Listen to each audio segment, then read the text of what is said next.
বিশ্বব্যাপী অর্থনৈতিক ভারসাম্য, ভূ-রাজনৈতিক সম্পর্ক ও প্রযুক্তিগত প্রতিযোগিতাকে সামনে রেখেই যেন এই শুল্কযুদ্ধের নতুন অধ্যায় শুরু হয়েছে। এখন দেখার বিষয় এই কৌশল আদৌ কার্যকর হয় কিনা, নাকি উল্টো বিশ্ব বাণিজ্য আরও জটিল হয়ে পড়ে।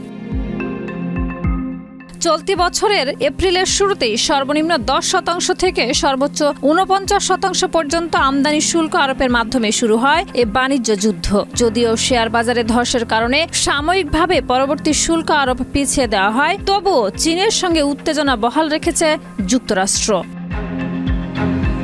হোয়াইট হাউসের পক্ষ থেকে জানানো হয়েছে, আলোচনার পথ এখনো খোলা রয়েছে। যদি বেইজিং এই বিষয়ে ইতিবাচক পদক্ষেপ নেয়, তবে চীনের পক্ষ থেকে পাল্টা বার্তা এসেছে। আমদানি শুল্ক 145% পর্যন্ত বাড়লেও প্রেসিডেন্ট শি জিনপিং দৃঢ় অবস্থানেই রয়েছেন।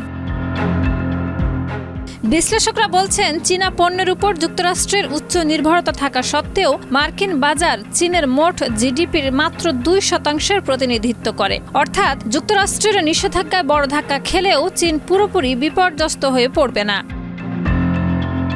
মার্কিন গণমাধ্যম বলছে, ট্রাম্পের নতুন শুল্ক নীতি মূলত রাজনৈতিকভাবে চালিত। আমদানি নির্ভরতায় রপ্তানি খাতে যে স্থবিরতা তৈরি হয়েছে তা কাটিয়ে উঠতেই দ্বিতীয় মেয়াদে আরও কড়াকড়ি আরোপ করেছেন মার্কিন প্রেসিডেন্ট ডোনাল্ড ট্রাম্প।